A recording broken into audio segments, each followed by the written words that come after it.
పూజ యందు మాత్రమే మీరు దృష్టి పెట్టుకుని ఉండాలి తప్ప ఆచమనం చేసిన తరువాత ఇంట్లో పూజ చేసేటప్పుడైనా మీరు మధ్యలో ఎవరితోనైనా మాట్లాడారనుకోండి, పూజాఫలంలో సింహభాగాన్ని మీరు ఎవరితో మాట్లాడారో వారికి ధార పోసేస్తారు, వారికి వెళ్ళిపోతుంది ఆ పూజా ఫలితం.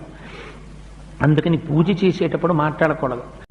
ఋషులు ఎక్కడికక్కడ మనకి ప్రాయశ్చిత్తం చెప్పారు. ఒకవేళ పొరపాటున సాధ్యమైనంత వరకు నిగ్రహించుకునే ప్రయత్నం చెయ్యాలి. తెలియక ఒక తుమ్ము వచ్చేసింది అనుకోండి, ఏం చేస్తాం? ఆగుతుంది ఆ తుమ్ము. అందుకని అలా బెంగెట్టుకోక్కర్లేదు. ఒక్కసారి మీరు చేస్తున్నటువంటి పూజ ఎక్కడ ఫుల్ స్టాప్ ఉంటుందో అక్కడ ఆపి మీ కుడి చేతిని తీసి ఒక్కసారి కుడి చెవి మీద వేసుకుని ఒక్క క్షణం ఆగి మళ్ళీ పూజ చేసుకుంటే మీరు గంగానదిలో స్నానం చేసి మళ్ళీ పూజ ప్రారంభం చేసినట్టు. అందుచేత దాని ఎందుకు దోషం ఉండదు. కానీ సాధ్యమైనంత వరకు మాట్లాడకూడదు ఎవరితోటి. మరీ తప్పకపోతే ఈశ్వరుడికి ఒక క్షమార్పణ చెప్పి మాట్లాడచ్చు.